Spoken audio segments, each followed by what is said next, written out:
Hello friends, welcome to my YouTube channel. मु जयसी प्रधान मोर cooking channel को आपण मानक स्वागत करुच्ची। मजे आ गोटे रेसिपी आपण मानक सहित शेयर करिया को जाउची। रेसिपीटर ना हेउची गाजर मंडा।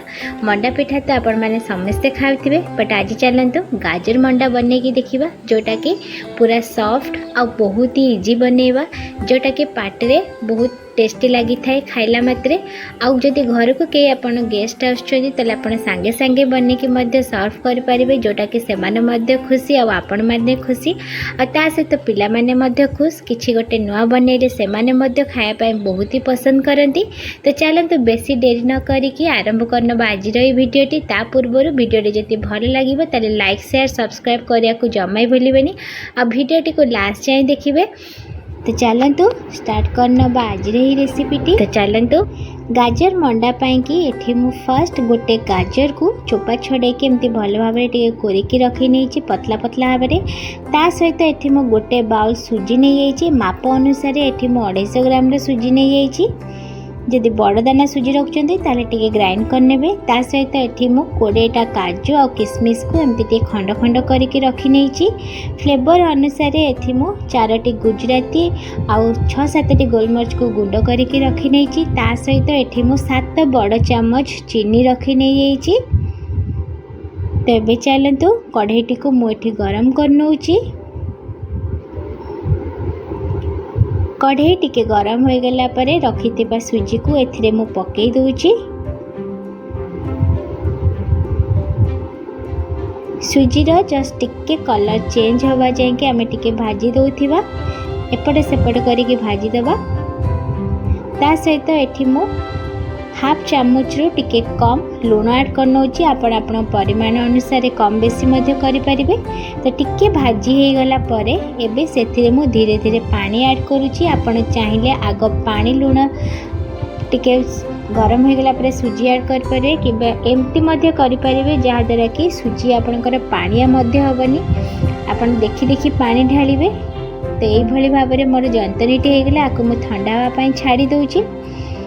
तो नेक्स्ट प्रोसेस रे एठी मु आ गोटे पैन को गरम करनौची और सेथिरे मु गोटे बड़ चामच घी ऐड करनौची।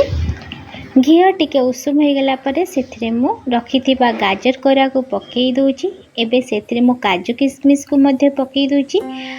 काजू किशमिश को एठी मु डायरेक्ट न भाजी कि एकाथरे गाजर सहित ही पकेई दोउची, जहा द्वारा कि गाजर और काजू किशमिश एका संगे रे भाजी हे जिवो। गाजर कलर चेंज होवा जाए कि आमे ताको टिके भाजी नबा। एबे एथिरे मु 7 बड़ चामच जो चीनी रखी ताको पकई दोउची। जदि मिठा आपन को आहुरी कम पसंद ताले आ गोटे चामच कमे देबे, आ जते अधिका पसंद ताले आ गोटे चामच अधिका ऐड करनेबे।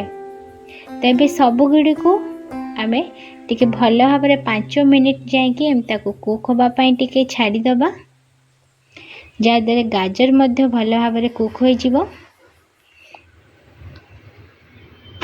तो सेथि पय एठी मु 5 मिनिट ताको जस्ट कवर अप पय छाडी देली।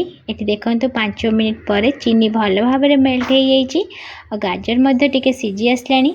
एबे एथिरे मु रखिथिबा गुजराती और गोलमरिच रो गुंड को ऐड करनौची और ताको भल भाव रे सब गुडी को मिसई दोउची। ए देखंतु गाजर मंडा पय गाजर पूरा एठी हम रेडी। तेबे आ गोटे पात्र रे मु एमती सुजी को काढ़ी की रखी नहीं। तो सुजी जेहेतु ठंडा हो जाइए तो ताको एबे भल भाव में टिके चकड़ी देवा। आपण चाहिए टिके नख उषुम पानी करी मध्य भल भाव में चकड़ी देवे, जहा द्वारा कि जंतनीटी खूब नरम रहिबो आउ ताको स्टीम कला बेले मध्य पिठाटी बहुत नरम रहिबो। तो एही भली भाव में छोट छोट गुळा कर देबे। आपण आपणक अनुसार मध्य साइज बड़ सान करि परिबे। तो एठी हमर गुला गुड़िक तो रेडी हो। तो चलतु पिठा गढ़ा स्टार्ट करनवा। तो यही भली भाव में मो पिठा गुड़ी को गढ़ी नहीं। आपण मैंने तो समस्ते जानी पिठा केमती गढ़ा जाए। तो पिठा गुड़ी को सब मु इडली छांचरे एमती रखी नहीं। तो ये चलतु इडली छांचरे पिठा गुड़ी को रखी नवा आउ ताको पूरा 10 मिनिट कुक हवा पाई कि छाड़ी दवा। पिठाटी रेडी होगापाई 10 ରୁ 15 मिनट लगी था, बेसी समय नबनी। एठी देखंतु पिठाटी एठी हमर रेडी हो जाइए। आपण चाहिए गोटे काठी साहाय्य चेक मध्य करि परिबे।